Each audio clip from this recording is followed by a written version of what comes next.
What are your first impressions of Tennessee? Really good. Got a lot of guys back. Had an exceptional defense last year. Probably one of the best in the country. And then,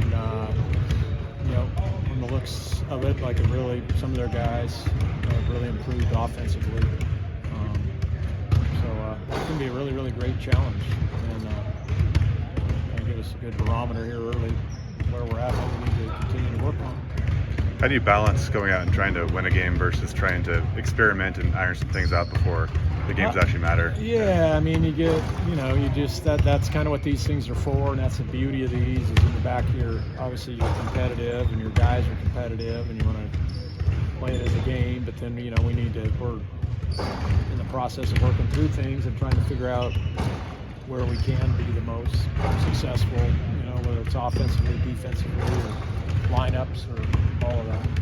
Do you treat this like those secret exhibitions that you play? Or, I mean, it's a little different format, but are you still going to do the same things, or do you do things different?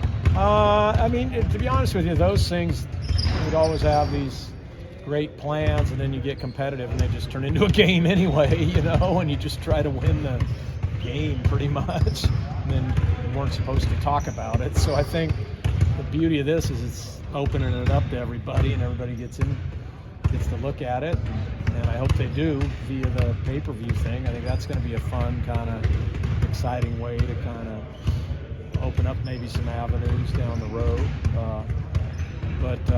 I kind of envision it being that. What's the thing that makes a Rick Barnes team so tough? I mean, it's been so different over all the years we've played him. It just seems like they've really settled in now to just being an elite defensive team.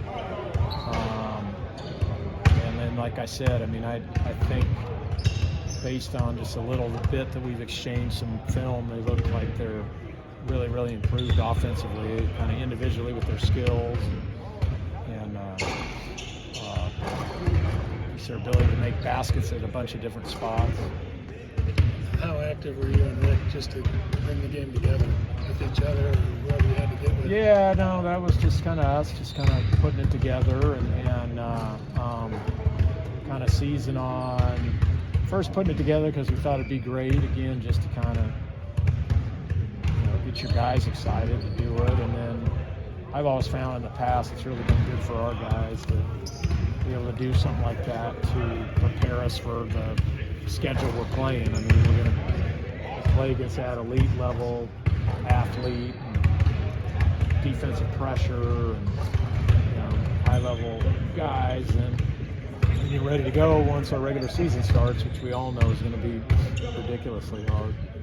Mark, is it time to play somebody else in the development of the preseason before you play a game that really counts? Yeah, it is, and it's, it always gets like this. The guys are tired of going against each other, and I think, from a coaching standpoint, you actually kind of want to see how people are going to attack you and how they're going to defend you, and then we'll have to make adjustments to that as you go on through the season, because that'll continue to happen. But it's time. I think that's kind of the difference between college and pros. As pros, like, practice 5 times and start playing games, and we've been going at it pretty all through the summer and all through the fall, and then now this. So they're ready to try somebody else. Are you happy with where they are as 2 weeks before the season starts? Again, it's happy's relative, I guess. Until you start playing these other teams and see how you stack up. You don't really know. You kind of think you might, but you just kind of see where we stack up. With Tennessee's 4 elite guards that they have, they brought in the transfer guard as well. How do your guards stack up with them, and how great is this to have this right off the bat to see such a good matchup? Yeah, I think you answered your own question right there. I don't know. We'll find out. But it's great that we're able to do this, and we can all sit around and watch my guys shoot on their own and play against each other. But then we play Tennessee, we'll find out how we do in that matchup. So I'm as interested as you are in that. how that turns out, hard to predict. How many tickets was Drew able to steal for this game? Did he get more than his usual allotment?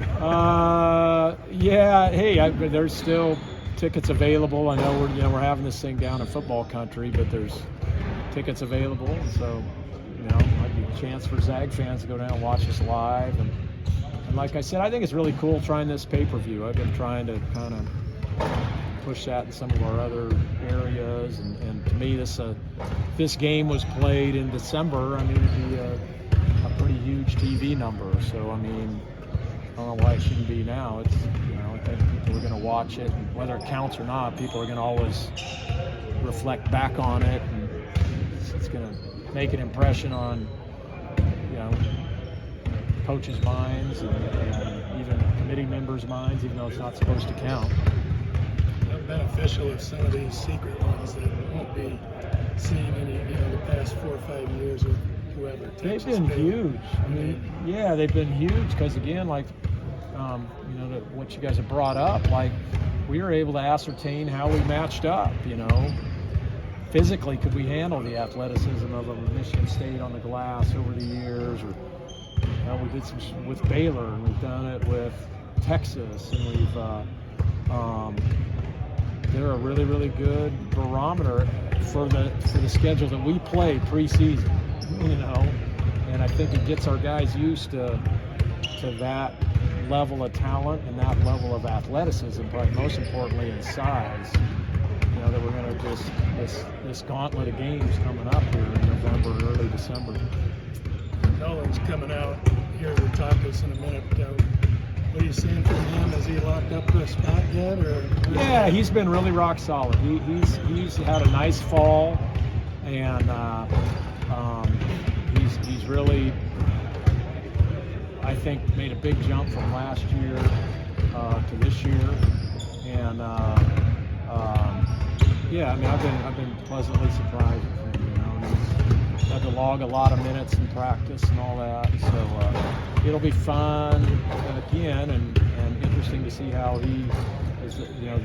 We got, and I butcher the name, but Vescovi's an old, tough, veteran kind of guard, really, really super smart, and then Ziegler's just quick, and just there's going to be some really, really good challenges for Nolan just right off the jump here.